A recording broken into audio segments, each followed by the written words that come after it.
Joseph Robinette Biden II, not to be confused with the third. There's a little bit of a malfunction with the third version of Joe Biden. There's like a glitch. Some didn't really go so well. Didn't work out. But the second one, still around, still kicking. It's ancient technology, but Joseph Robinette Biden preparing to announce re-election campaign next week. This is actually a reversal because Joe Biden earlier, like a few weeks ago even, said that it might be a couple months until he announces. And then I guess he got a lot of pushback. So now he's moving up the timeline. Before I get into this one, though, I want to share with you something that I enjoyed. Joe Biden tweeted this on Twitter and has a little bit of a fact check. I love this shit, man. So Joe Biden's going on Twitter. I make no apologies for being the most pro-union president in American history. And then Twitter's got the little fact check. Readers added context. They thought people might want to know. On December 22, President Biden signed a bill to block the railroad union from striking. I mean, this is fucking funny, man. I saw this shit this morning. I was laughing my ass off. But anyway, so shout outs to Joe Biden. President Biden and his team are preparing to announce his re-election campaign next week, with aides finalizing plans to release a video for the president to officially launch his campaign, according to 3 people briefed on the plans. Biden and his aides have targeted Tuesday for the release of the video to coincide with the 4-year anniversary of his 2020 campaign launch. The people briefed on the plans, who spoke on the condition of anonymity to discuss private deliberations, cautioned that the official announcement could be delayed. Yeah, okay. So now that this is in the press, right, there's a good chance that it might actually be delayed. But we'll see. It also could have the opposite effect, where now it's in the press, so now they feel like they have to keep the timeline. Really, it can go either way with these fucking people. And by the way, it's a little cold today. So I got my blanket, so bear with me here, for I am comfy.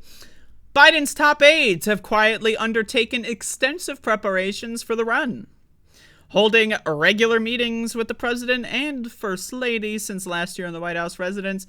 Anita Dunn and Jen O'Malley Dillon, 2 of Biden's top advisors, have been overseeing the re-election efforts, including interviewing staff for top roles, while the Democratic National Committee has funded research projects to study the election landscape.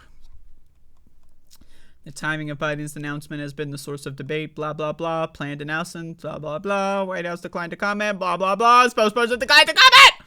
Anyway, there you go.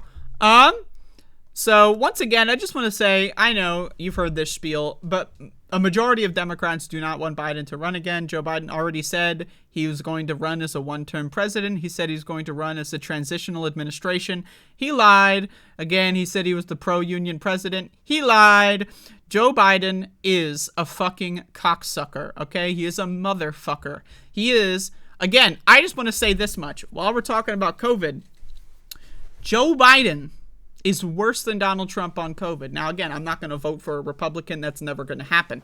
But Donald Trump got 1 of 3 groups in this country to become anti-science, the Republican Party.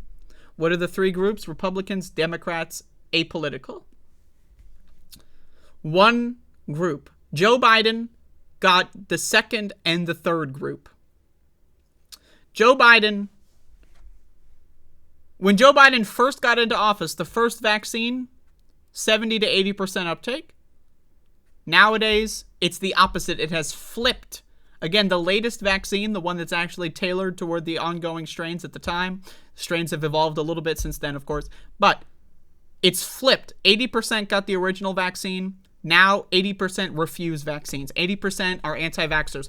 Only Joe Biden could have made Democrats turn into anti-vaxxers. Think about it. I'm just saying. Now, again, obviously, I would have voted for Joe Biden. I would still vote for Joe Biden again, knowing what I know now, because Trump is that dangerous. But just think about how insane this shit is, man. This guy is garbage. This guy is garbage. Are we really, and yes, we are, Yes, we are. I mean, I'm voting for Marianne in the primary, right? But I need you to understand, yes, we are going to have Trump versus Biden round 2, unless one of them has a heart attack, which is totally possible considering their age and health. Both of them are extremely unhealthy. Well, Trump is a lot less healthy than Biden. Biden, relatively healthy, but still, he's fucked up in a lot of ways. But think about it. Think about it. 3 elections in a row with like the least popular people in American politics.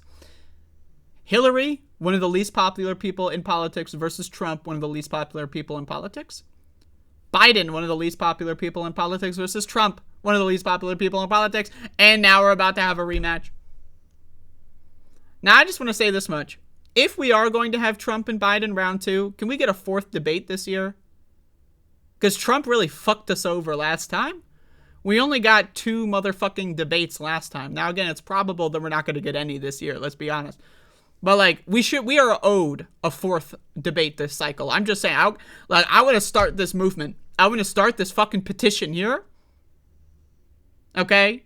I want to start this movement. Let's get a fucking change.org, whatever we need to do. 4th fucking debate. We're owed. We are indebted. Or rather, they are indebted. They owe us. They are in debt. Trump has massive debt, and his debt is another debate. So I'm just throwing that one out there.